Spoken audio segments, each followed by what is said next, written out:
Morning, friends. It's been a fucking long time between hellos. Hey, like, went to Vietnam in November, and then I went to Melbourne in December, and now I'm here. Yay! Wow. What do I say? I say that it's been, what I've been working through for my personal self is what is coming through now for my next chapter. Yeah, what's coming through to me for my next chapter since I've sold my business. And, it's taken a while for the information to come through. I've had some powerful sessions with Spirit, and Spirit has given me some information, which ultimately is great, but it still takes time, which I'm not really great at. It's not my fortitude of patience, but it's a work in progress, and as I get older, I'm sure I'm going to acquire lots of it. So as the information comes through, I get clearer and clearer. And yesterday I sold my bike, my beautiful bike, but my bike was sold because of a clear message that I received about potentially traveling, which may or may not happen. Still waiting for something to drop in that area, and my motorbike is going to help me fund that. But what the message was clear about, and I wanted to share my story today about where I've come from. And so the channel might change a little bit. Not really. I mean, it's still going to be about me, right? It's still going to be about my travesties and my wins and my interviews and my discussions and whatever else. But the dialogue from coaching, I guess, is where I was for a little bit there, right? Umbrella. We'll now move to what my new passion is, right? Which is not my new passion. It's been there. It's just something that I just kind of ignore. I have been ignoring because no one wants me to talk about this stuff, and no one wants to hear this stuff. But I have so much willpower in myself that I believe that I can create change. Sorry about this. Hope you're staying with me.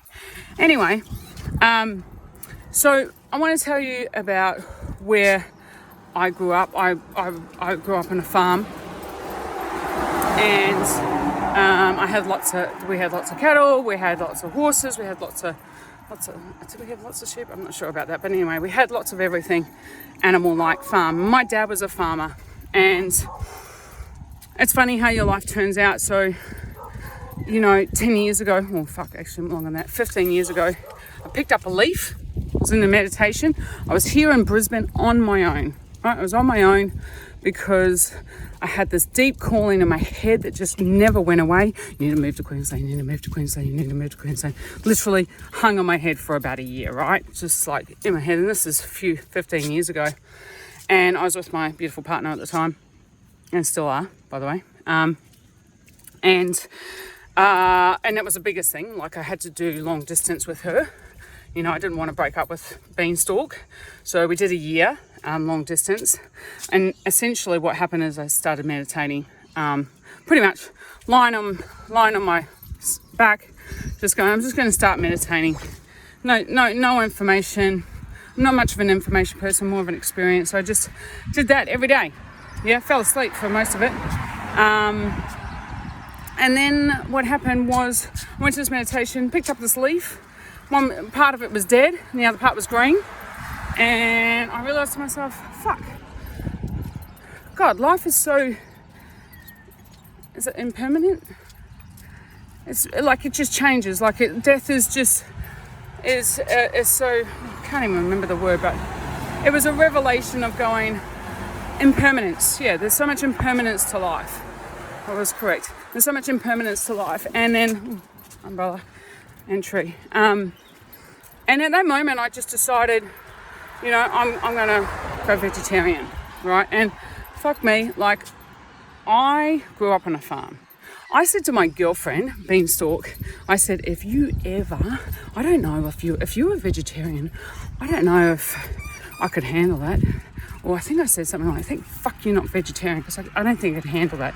Like, I grew up on a farm. I had meat on my plate 3 times a day. 100%. Like, it was just something, New Zealand culture, Australian culture, I feel is very similar.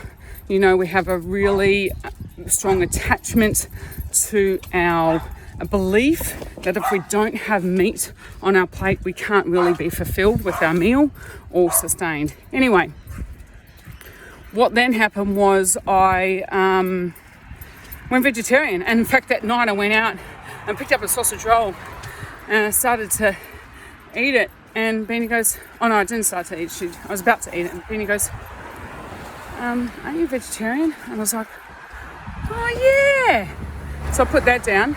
That was a funny moment. But from then on, I just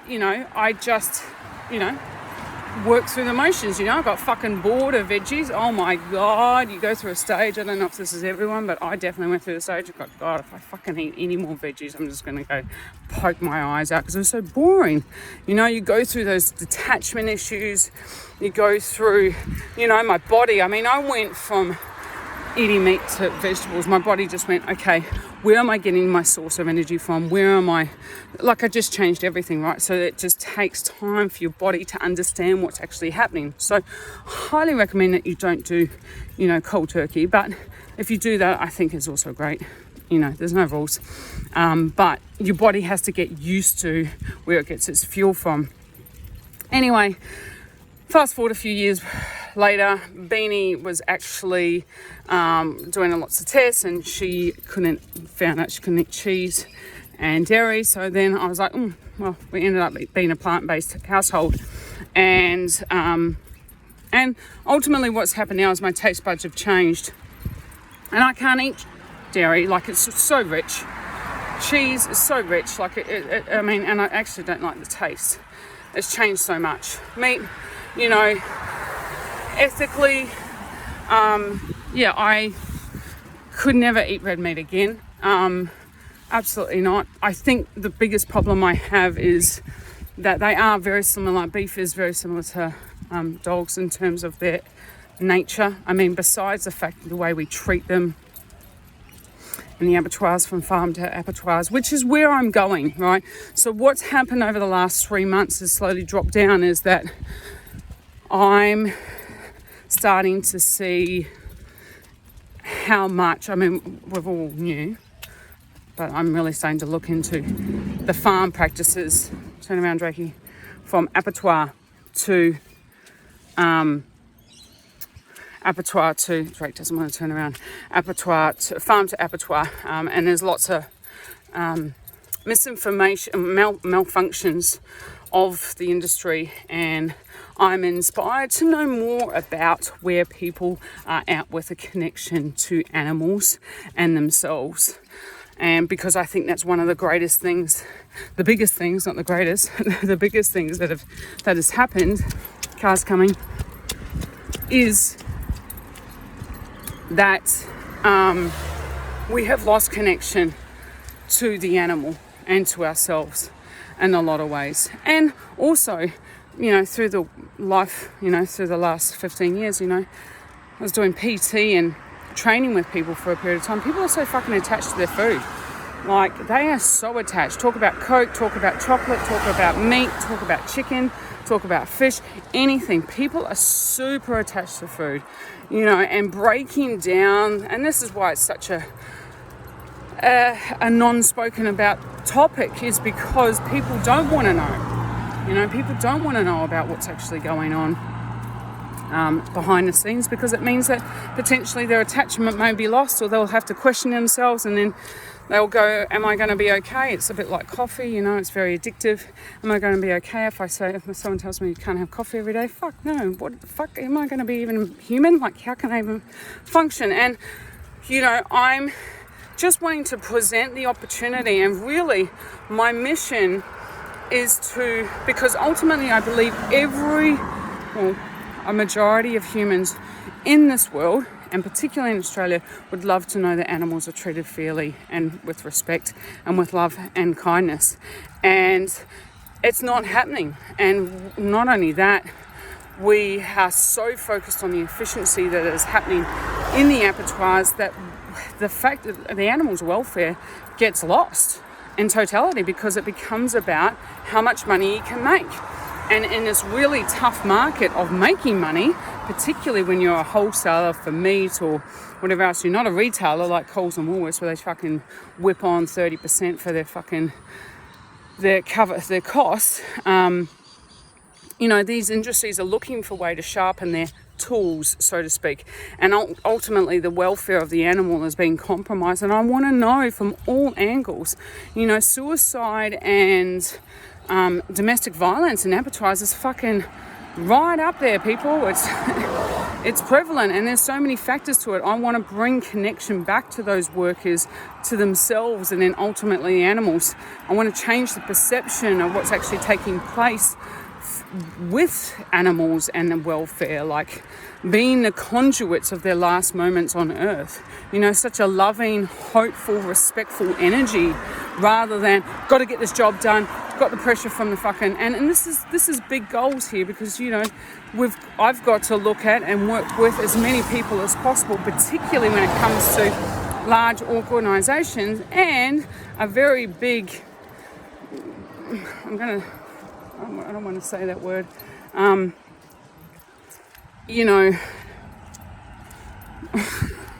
I'm not going to say this word. Very big mindset of I've got to eat my meat, and if I'm not eating my meat, then I'm not a man, or I'm not fully getting what I need. I'm not, and with that, I'm not saying that you need to, this isn't a message about becoming plant-based. I understand my message before was, hey, I've been here, done that, this has been my journey. What I want to inspire everyone to do is potentially challenge the opportunity of going, do I need to eat this red meat, or can I get another source? Can I break up the way I eat? Can I eat more veggies? And I'm not talking about, everyone going plant-based overnight. I'm talking about having more veggies during the week, like 2 days, 3 days a week. You decide that it's just going to be veggies for those 3 days, right? Amazing. You know how much that changes the world? Like, you want to think about how you can be a positive impact on the world. This is absolutely phenomenal. By just having what we're doing now, which is not thinking, and we're going, well, I usually do this and I usually do that.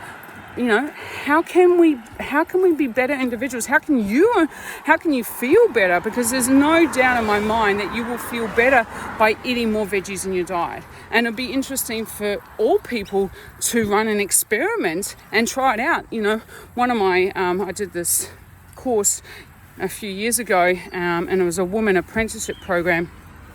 And she said to me, because I used to drink a bit of alcohol, not a lot, like probably, a glass a day or something.